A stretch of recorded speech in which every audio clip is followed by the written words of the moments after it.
Okay, so yes, let's begin. Once again, good morning to all of you, and let's see, are most of you already here? Okay, not most of you, but many of you are already here. So, a new chapter we are starting, that is chapter number 13, called Standard Costing. Chapter 13, Standard Costing, is the chapter we are starting. First, I'll spend some time to basically introduce this chapter to you, what this chapter is about. Do you remember on the first day of my class, I had explained to you something about cost control and cost reduction? Yes, do you remember cost control versus cost reduction? If yes, then you tell me, what is cost control? Come on, you tell me what is cost control.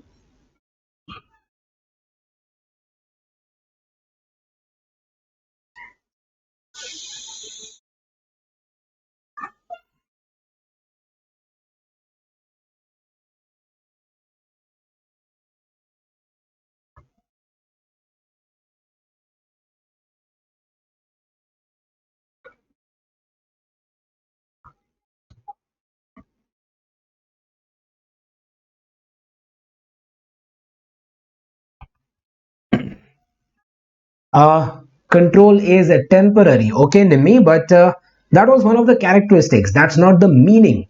What is the actual meaning of doing a cost control? Yes, Vishnu, yes, Ahmed. Cost control means you decrease the actual cost up to the estimate.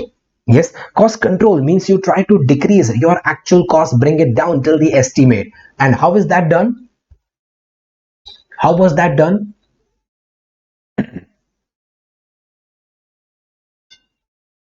Yes, that is done. Yes, Afnita.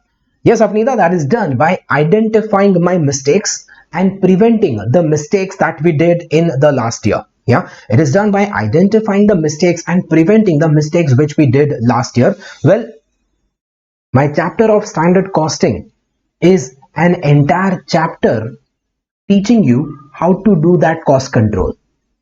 Yes, standard costing is a method of cost control.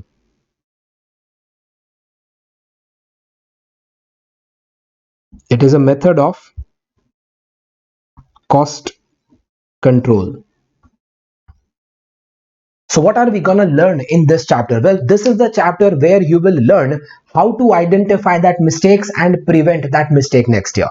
Yeah. So mainly my chapter here is about learning how to identify the mistakes which I did in the last year so that you can be more careful in the next year. Yes. Example.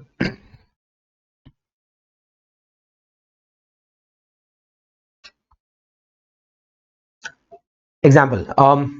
Remember when we started the chapter about budgets? When we started the budgets chapter, we took various examples that for what things do you make budget. Yeah, you told me that you make budget for your monthly expenses, you told me that you make budget for your entertainment expenses. Well, one of you also told me that you make budget for your books and studies. Good enough. And you also told me that you make budgets for, say, going on a trip. Yeah, we discussed an example of going on a trip. Let's say Goa trip. Yeah, let me continue with that example about a Goa trip.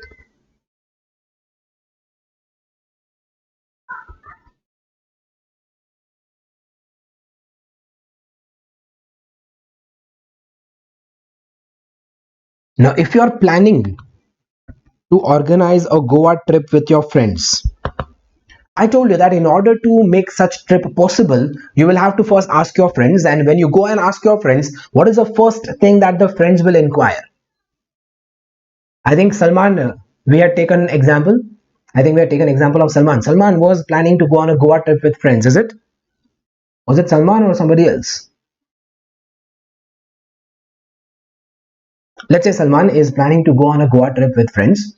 Yeah. And if Salman will approach his friends for a Goa trip, what is the first thing that the friends will inquire? The friends will inquire that what will be the cost, what will be the expense. So for that matter, Salman had to make a budget. Yeah. So for that matter, Salman had to make a budget for that trip.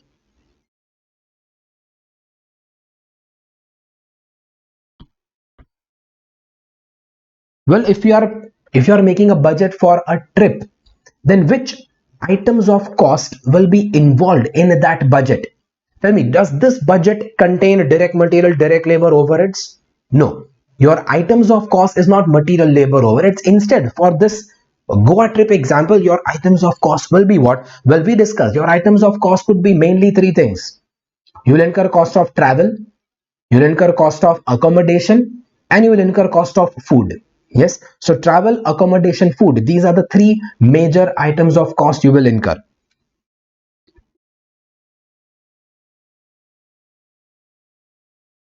You will incur travel cost, accommodation, and food are the main components of cost that you estimate. Now let's say say you made a budget identifying the travel cost, accommodation cost, food cost. Let's say your travel cost, you decided to go to Goa by train. Yes, you decided to take say an overnight train from your place to Goa. Say most of you are located somewhere in Kerala, so from Kerala you are taking a train to Goa. It will cost you say approximately, I think, 500 rupees to and fro. Yeah, train journeys are not very expensive, and you decided to take like normal non-AC sleeper class train. So probably your train cost will be approximately 500 per person. So 500 per person is your train cost.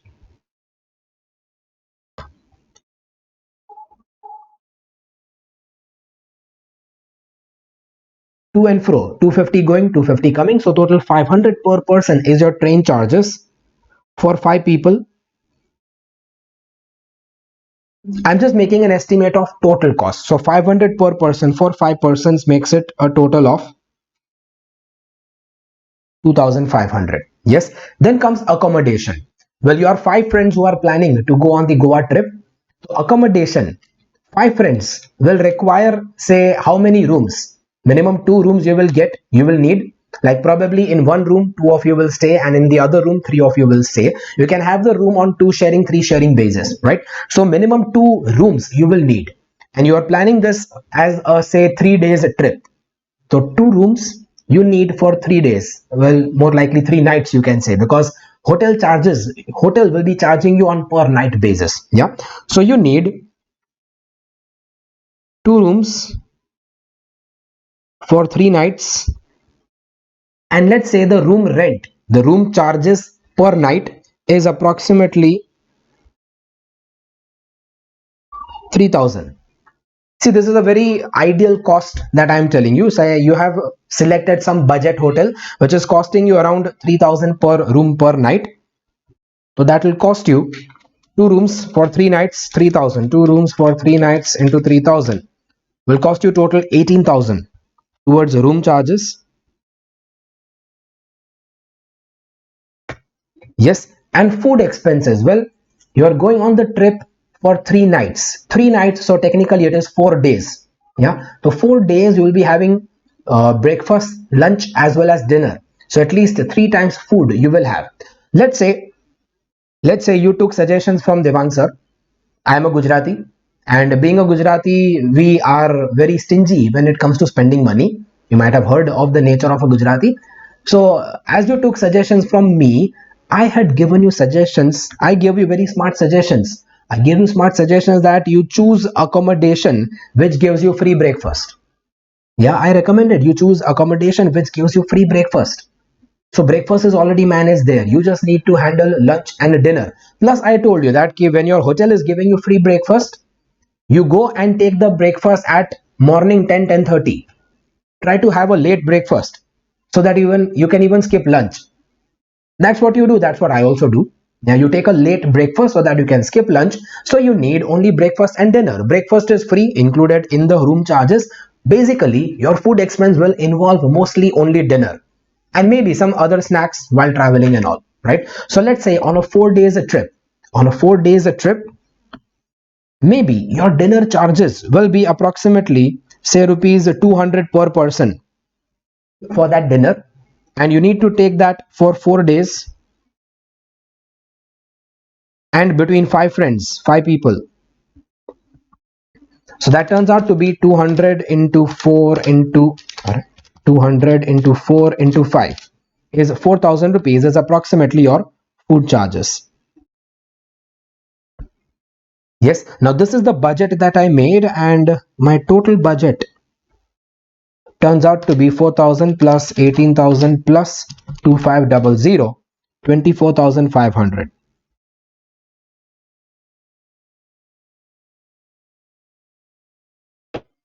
Yes, now my total budget turns out to be 24,500. This is the total budgeted cost between how many friends? Between five people, five friends. So let's say divide by five friends,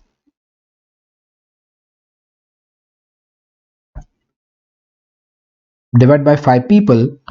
So per person cost, divide by five. Per person cost expected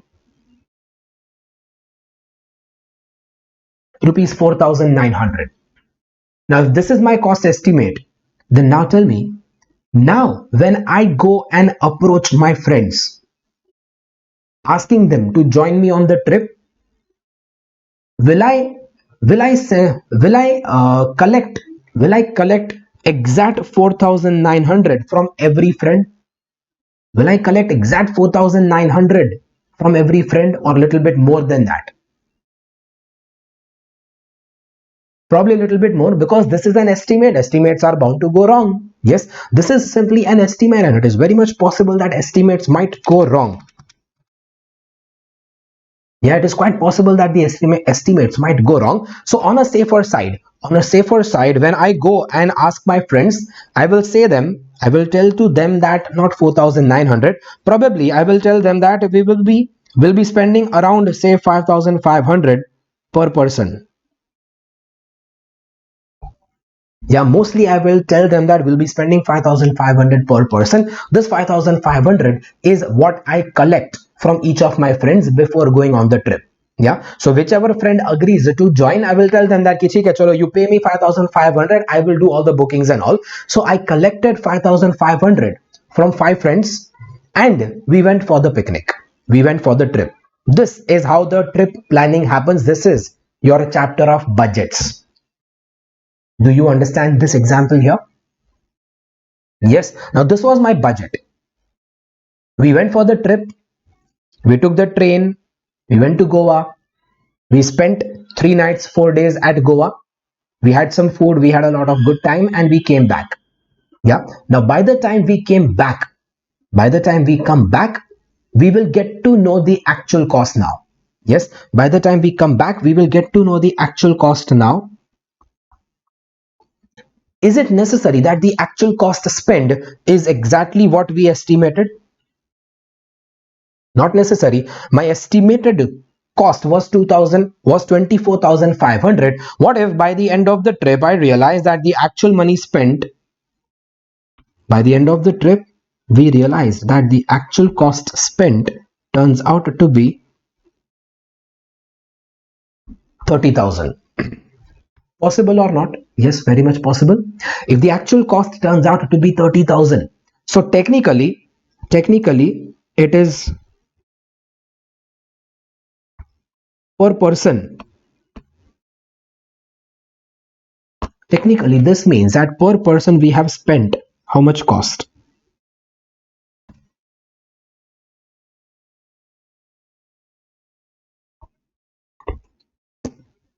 Well, this shows that we have actually spent 6,000 per person. But how much did I collect from my friends? What I collected from the friends was only 5,500 per person. What I've actually incurred is 6,000 per person, extra cost of 500 per person. When did I come to know about the extra cost? At the end of the trip. Now, at the end of the trip, if I realized that I have incurred extra cost, so what I'll do? Well, now at the end of the trip, when I made the totals and the calculations, I realized that I've incurred 500 rupees extra. So now I will call up each of my friends and ask them to pay extra 500. Fair? Do you understand this?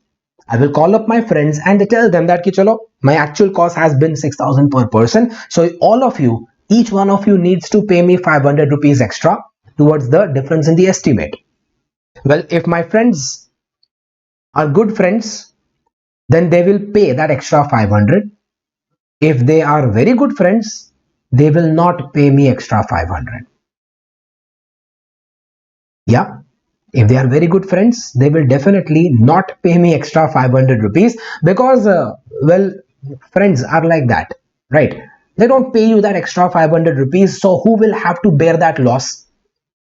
If I was planning, if I was organizing the trip, then I will have to bear that loss. Yes. Now, does that teach you something for the next time? How do you take this example to plan a better trip next time? At the end of the trip, if you realize that you have incurred extra cost, how do you learn from this trip and plan for the next trip better? Well, if my friends did pay me that extra 500 rupees, in case they paid that extra 500 to me, then one thing is clear, that next time they will not ask me to plan for the trip. Okay, next time they will not ask me to plan for the trip because they don't trust me, my planning went wrong. Yeah, or in case they don't pay me extra 500, then I have to bear that loss, so I have to study that where did my plan go wrong.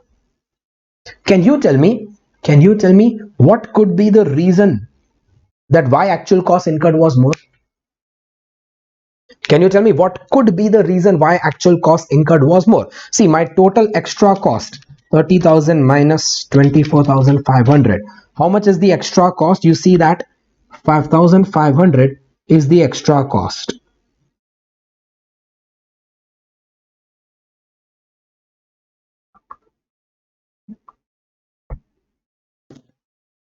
What could be the reason why was the cost incurred extra? Tell me, what could be the reason that cost incurred is extra? See, we discussed that cost control means to identify the reasons why cost was incurred extra, is to identify the places where I went wrong. So what could be the possible places that I went wrong here? What could be my possible mistakes here? Yes, Krishna, exactly, Krishna. Either maybe the food estimate went wrong, or or accommodation estimate went wrong, or travel expense estimate went wrong. Yes, so simple. If my total cost incurred is extra, then the reason why total cost incurred is extra is either because first item of cost incurred went wrong, or because second item of cost went wrong, or because third item of cost went wrong, or maybe there is something which went wrong in all of them. Standard costing is a chapter to identify the reasons why you incurred extra cost. You need to identify that out of 5,500 extra cost, how much extra cost did you incur due to travel expense? How much extra did you incur due to accommodation? And how much extra did you incur because of food expense? Let's say for example, my travel cost actually turned out to be 4,000. So this means that how much extra did I incur in my travel cost? I incurred 1,500 extra in my travel cost. My accommodation cost, instead of 18,000, turned out to be 20,000. This means that I incurred 2,000 rupees extra in my accommodation cost, right? And my food expense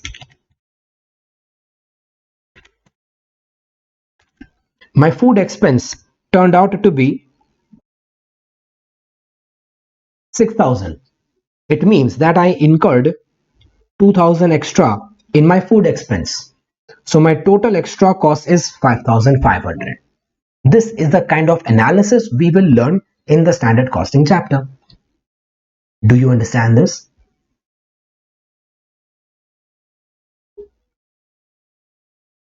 Yes. Now let me change these values here. Make it a little more interesting. Now look at this. This will help you understand the purpose of the chapter. What if my actual travel cost turned out to be only 2,000 instead of 2,500?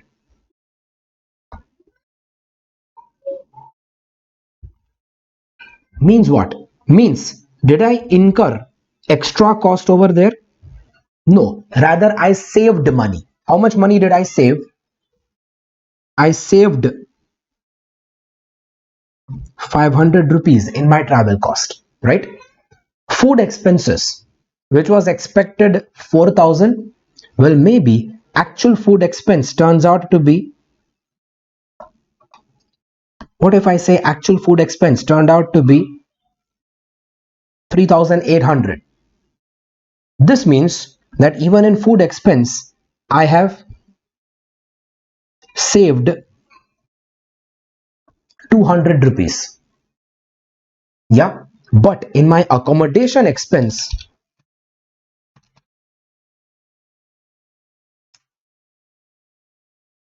instead of 18,000 accommodation cost, we incurred accommodation cost of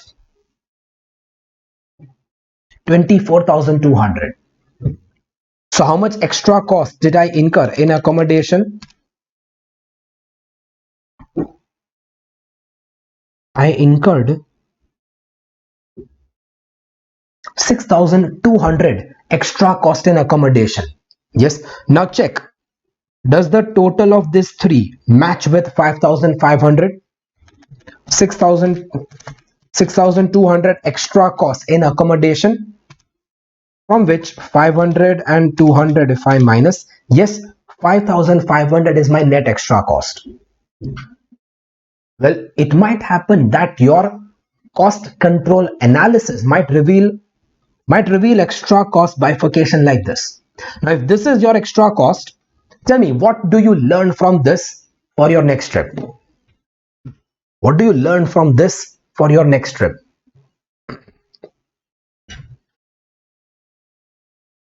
What do you learn from this analysis? How does this analysis help you in the next trip?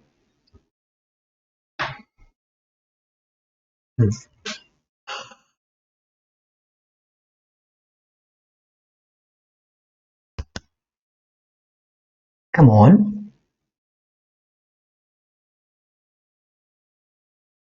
Nimi says that the saved cost should be continued. Okay. And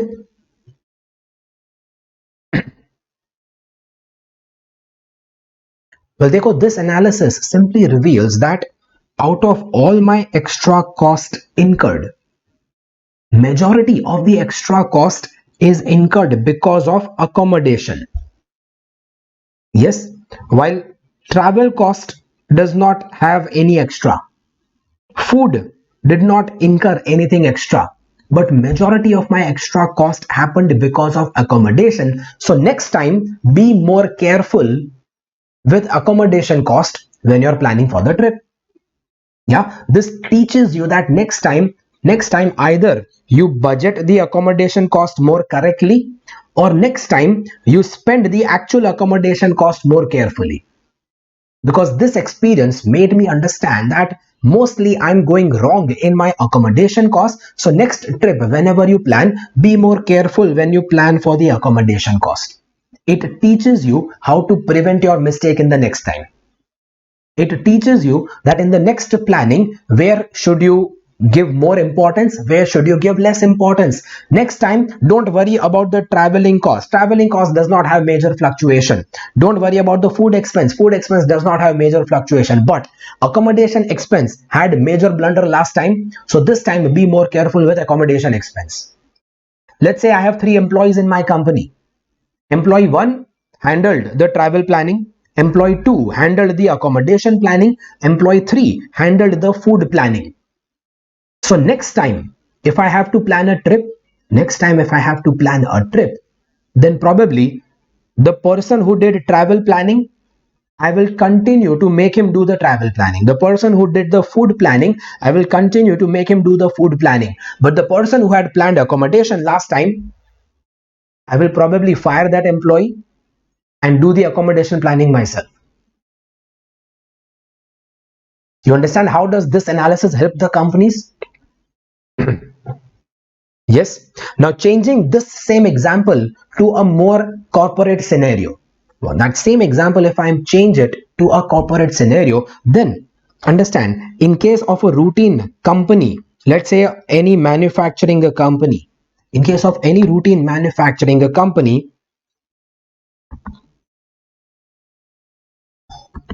the total cost of the company contains which items? Does the total cost of the company contain items like travel, accommodation, and food? No. In case of routine companies, the total cost will contain items like direct material, direct labor, and overheads.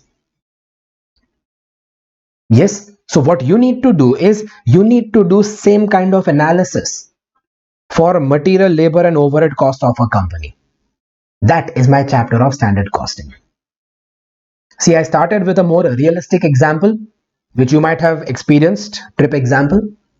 But we need to do that same thing for a corporate scenario, for a routine manufacturing company in which the total cost will contain items like material, labor, and overheads. You have to identify that how much extra cost did you incur in a total, and then you have to identify that this total extra cost contains how much extra cost due to material, how much extra due to labor, how much extra due to overheads, so that you can be more careful next time. This is called as cost control. This is what you do in standard costing. Do you understand this?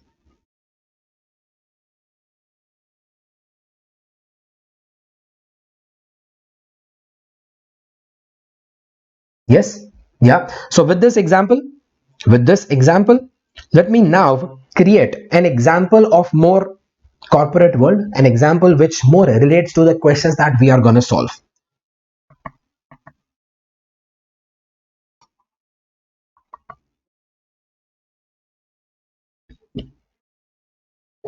You don't need to copy this example, but the next example which I am now making, that you will be copying, but don't copy that yet. Right now, I want none of you to write anything at all, because there are many changes and corrections I will do in that example. You will copy that after I finish the entire explanation. So have some patience. Just look at this.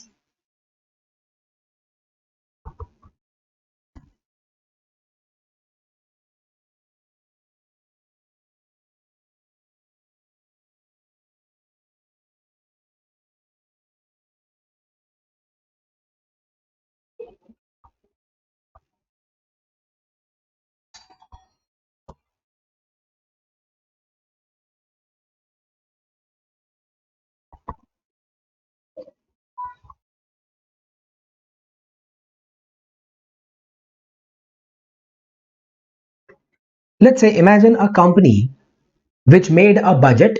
They made a budget for the next year. They made a budget for the next year, and as per the budget, the total cost budgeted for the next year turns out to be 1 lakh. When did you make this budget? You made the budget at the beginning of the year. Yes. But then by the end of the year, you get to know the actual cost. What if the actual cost by the end of the year turns out to be rupees 70,000?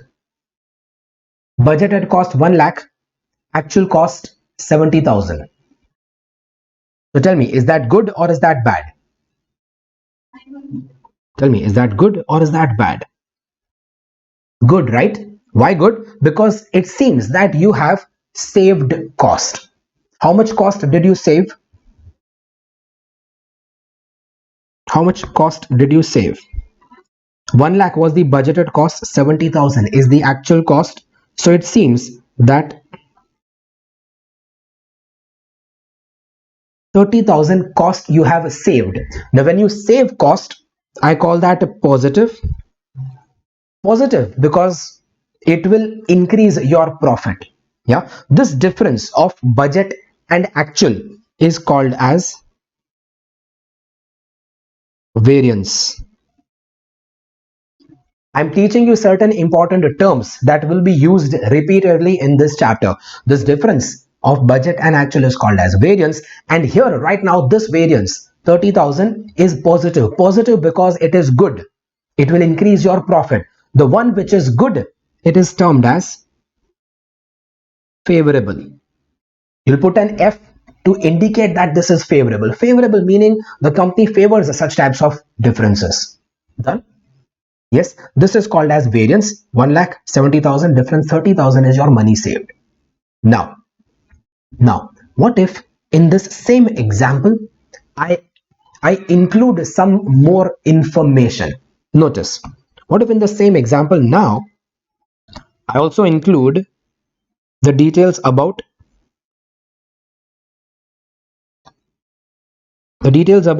units,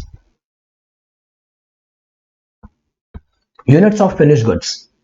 Well, as per the budget, I was supposed to produce and sell 10,000 units, but my actual units turned out to be only 6,000 units. You remember we had one such question in budgets chapter classwork. My budgeted units is 10,000, actual units is 6,000. Now do you see this comparison?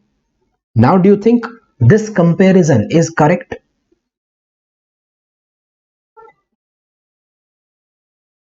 Why not? Because the units are different.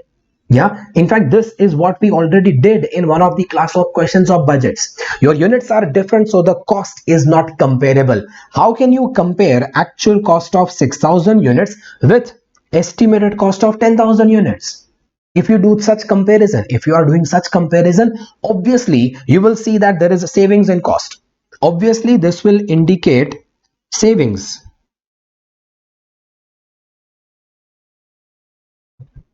But tell me, is that really savings in cost? Does this really indicate savings in cost? No. When can you say that cost is saved? When can you say that there is savings in cost? Well, you can say that there is actual real savings in cost if you save cost for producing, yes, Ahmed, same number of units. You can say that there is savings only if you save cost for producing same number of units. Are they making same number of units? No, they have lost number of units. So how should I compare my cost now? One thing is clear, that this comparison cannot be made. You cannot compare this 1 lakh with this 70,000 because units are different. So in order to make the comparison, you need to make the units same. Now, chalo, I will show you two methods of making units same. Look at this. In order to make the units same, either option 1, option 1, either you make a budget, either you make another budget of 6,000 units.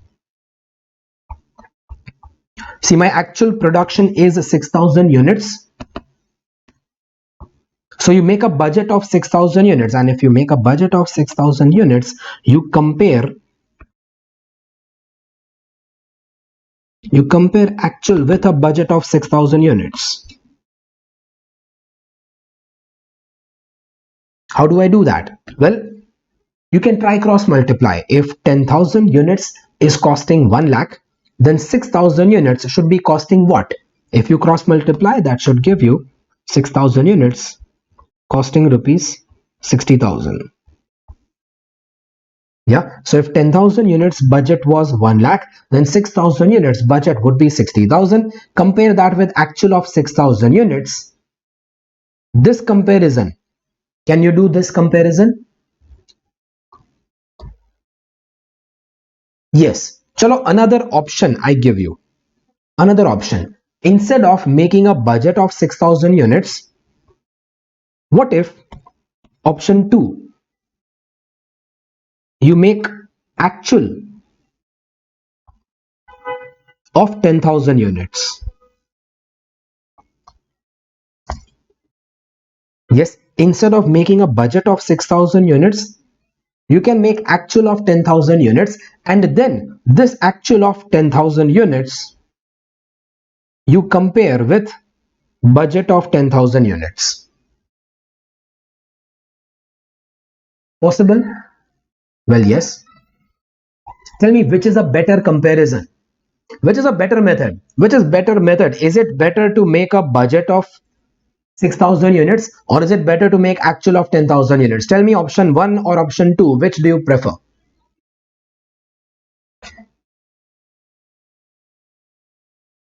Well, yes, definitely always option 1. In fact, option 2 is absolutely wrong.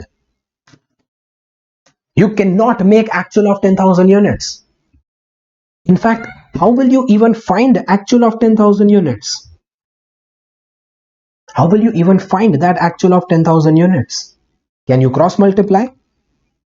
6,000 actual is 70,000 cost.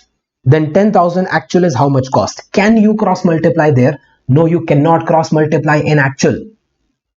So even if you do cross multiply, then after cross multiply, what you get is not called actual. Look at the wordings. 6,000 units are costing 70,000. Then 10,000 units should be costing how much? Should be. Should be. Meaning it is not an estimate now. It is not an actual now. It becomes an estimate. Simple logic. You cannot calculate actual cost of 10,000 units unless you actually produce 10,000 units. You see the logic there? I repeat, you cannot identify actual cost of 10,000 units unless you actually produce 10,000 units. Just because 6,000 units actual cost is 70 doesn't mean 10,000 units actual cost will be proportionate. You cannot identify actual cost of 10,000 units unless you actually produce 10,000 units. Well, you have actually produced 6,000 units. Now can you produce 4,000 extra and find the cost of 10,000? No. Now you cannot produce 4,000 extra because we are talking about 1 year. The year has already ended. Yeah, the year has already ended, and during the year which ended, you have already produced 6,000 units. In short, remember one golden rule for the entire subject of costing. Yes, one basic golden rule for the entire subject of costing. Rule that actual cost is never to be changed. You can never change the actual. You can never touch the actual. If actual is given for 6,000 units, then you change the budget and make a budget for 6,000. You cannot change the actual. My costing subject is all about estimates. So you can do whatever adjustment you want. You do that in estimates. You can never change the actual. If you change the actual, it is not called change, it is called manipulation.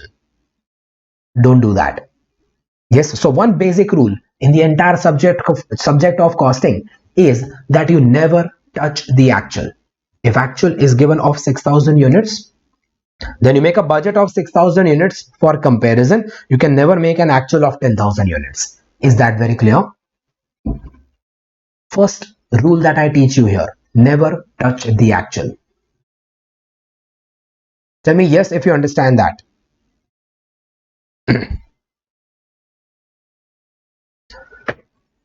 Yes, so okay.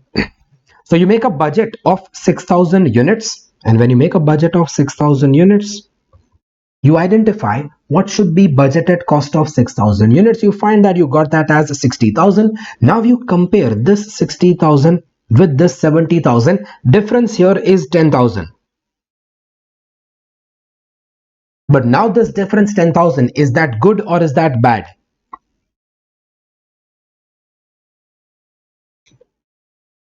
Well, this difference of 10,000, is it good or is it bad? It is bad because your budgeted cost was 60,000, actual cost is 70,000. So this means that your actual cost incurred is extra cost.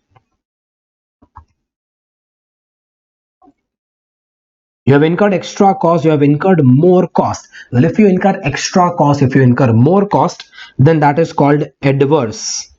Put an A. A indicates adverse. And you also put a minus sign here. Minus sign indicates that this 10,000 will be decreasing your profit. You incurred extra cost of 10,000. So to the extent of 10,000 rupees, your profit has decreased. This 10,000 is called as variance. Done? Yes, this 10,000 is called as variance, and this is a more correct way of comparing. See, standard costing is about comparing my actual with the budget. But you learnt one new thing here. Can you compare your actual with any given budget? No. You compare your actual with which budget? You compare your actual with which budget? You compare your actual with the budget having same units as the actual. Yes, now let us learn some new terminology here, some new names that I give you here. For this particular chapter, for this entire chapter, instead of using the word budget, we can also call that as standard. Budgeted cost is same as standard cost. Yes, so this is my budgeted cost of 10,000 units, meaning this is a standard cost of 10,000 units.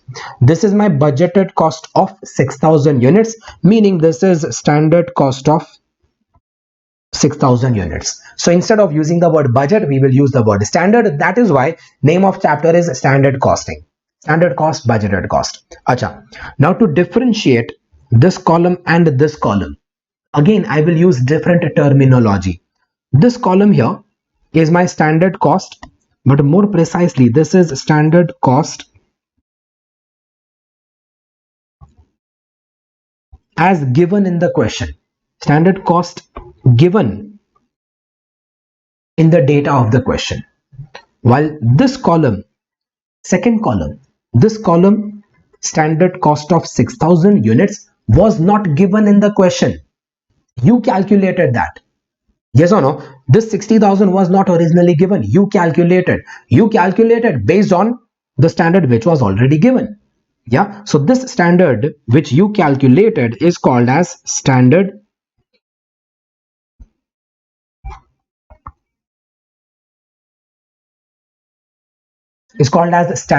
for actual production.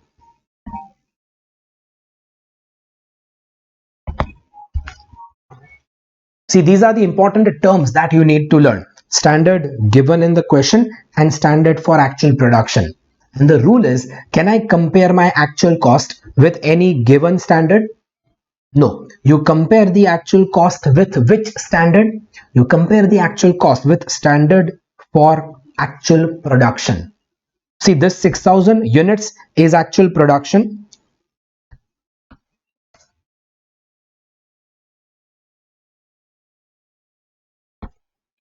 6,000 units is the actual production, and that actual production units, you bring that over here. You bring the actual production units in your standard and you make a standard for that actual units. That is called as standard cost for actual production. And well, that gives me my first formula in the chapter. My variance calculation is equal to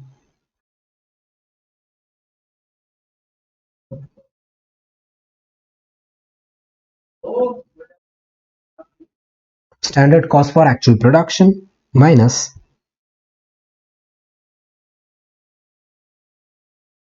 actual cost. Standard cost for actual production 60,000 minus actual cost 70,000 gives me difference 10,000, and you notice this formula will already give you 10,000 as negative. Negative because my actual cost incurred is more. Negative because this indicates extra cost. It will decrease my profit. It is called adverse. Done? Yes, this is my starting base of the chapter. Did you understand the terminologies that I explained here?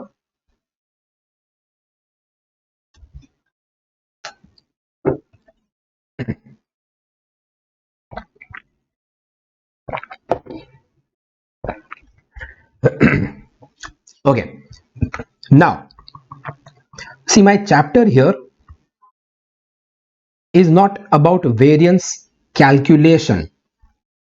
My chapter is not about calculating this variance. My chapter here is about variance analysis. There's a difference. What I have shown you here, this is calculation of the variance. What you need to further do is analysis of that variance. So yes, this variance of 10,000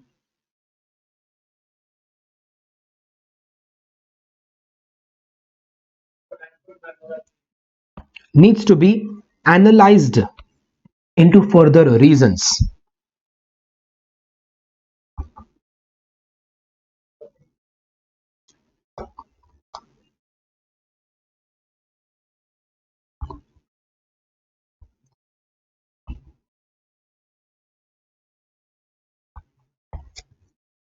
You remember just like we analyzed the extra cost of Goa trip into various components, same way you need to analyze extra cost of the company into various components.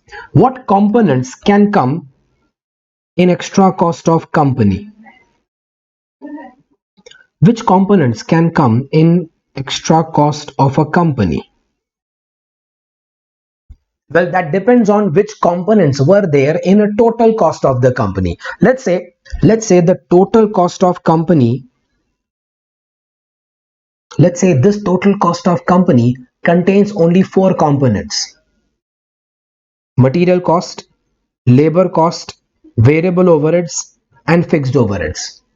If the total cost of the company contains only four components: material, labor, variable overheads, fixed overheads, then can I say that the extra cost here will also contain same four components? My extra cost will contain four components like material, labor, variable overheads, and fixed overheads.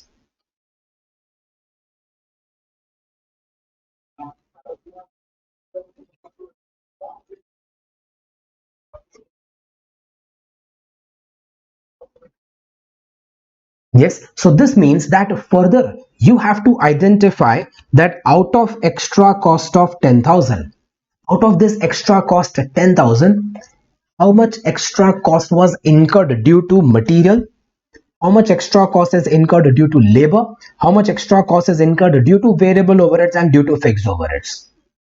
That's what we are going to learn in this chapter. We will I will teach you how to calculate those items, but how to calculate I'll teach you later. First, let us understand why are we doing this calculation. Let's say out of 10,000 rupees extra cost, based on some calculations, you recognized that 7,000 extra cost was incurred due to material, 4,000 extra cost was incurred due to labor, 1,000 extra cost was incurred due to variable overheads, and 2,000 rupees you saved in fixed overheads. Check out the summation of these four. Does it match with 10,000? 7,000 extra, 4,000 extra, 1,000 extra, that makes a total 12,000 extra, and 2,000 saved. So net extra cost is 10,000. Now you see that out of 10,000 rupees extra cost, these are the reasons behind extra cost. Tell me, if these are the reasons, what does that teach you for your next year planning? How does this help you in your planning of next year? How does this help you in preventing problems in next year?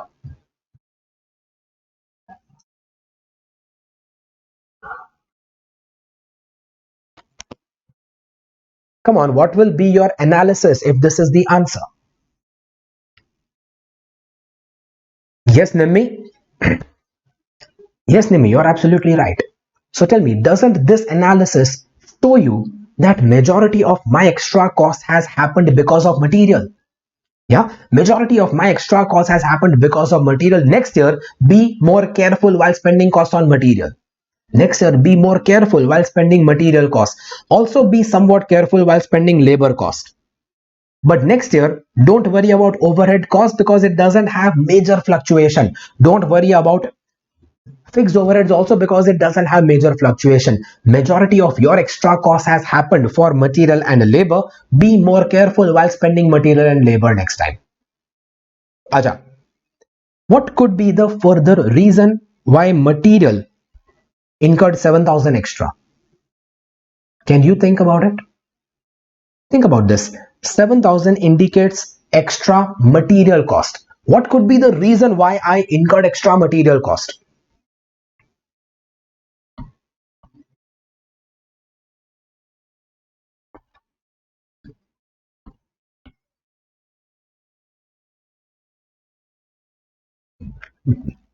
Yes, Nemi. If my material cost incurred is extra, either it is because I paid more price for the material, or yes, or it is because I wasted more quantity of material. Uh, Ahmed, demand of material increased. Ahmed, why would your demand of material increase? Your demand of material will increase if you wasted more quantity of material.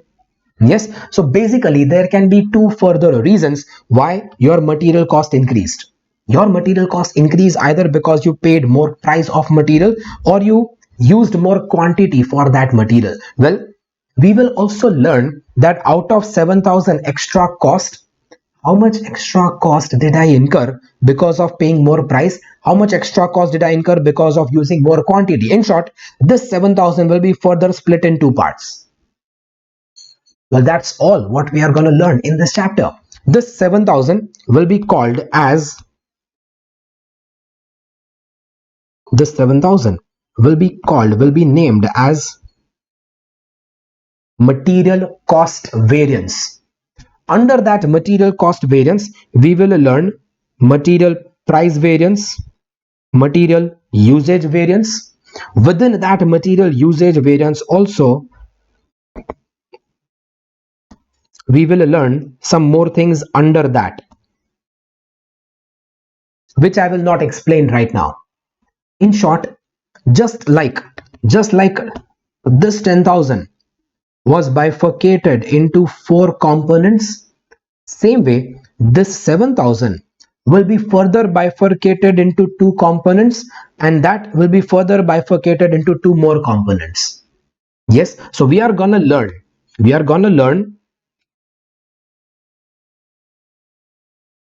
total five variances pertaining to material. Then we will learn six variances pertaining to labor, three variances pertaining to variable overheads, and under fixed overheads we will learn 1 2 3 4 5 6 variances under fixed overheads. Total how many variances? 5 plus 6 11 plus 3 14 and 6 20. Total 20 variances we are going to learn in this chapter. These total 20 variances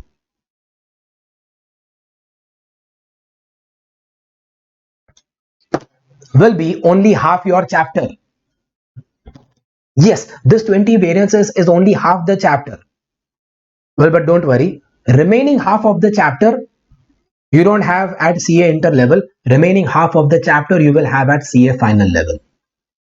So yes, for your CA intermediate level, you are gonna learn only these 20 variances. These 20 variances are called as cost variances.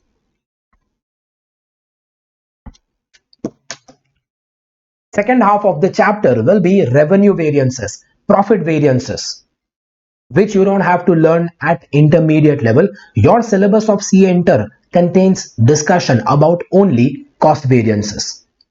So in the entire chapter, we are going to learn these 20 variances. This chart, this explanation is like an introduction of the entire chapter. So tell me, do you get some idea what we are going to learn in this chapter? Based on this introduction, and now one by one after one, we will start learning each set of variances. We will begin with learning material variances. We will learn five calculations under material variances. We will practice certain questions about these five variances. Then we will go for labor variances. We will learn six variances under that. Next, we will learn variable overheads, and then last we will learn fixed overhead variances. This is what we are going to do in the entire chapter. This is called as variance analysis. So see, This chapter will involve lots of formulas, lots of calculations.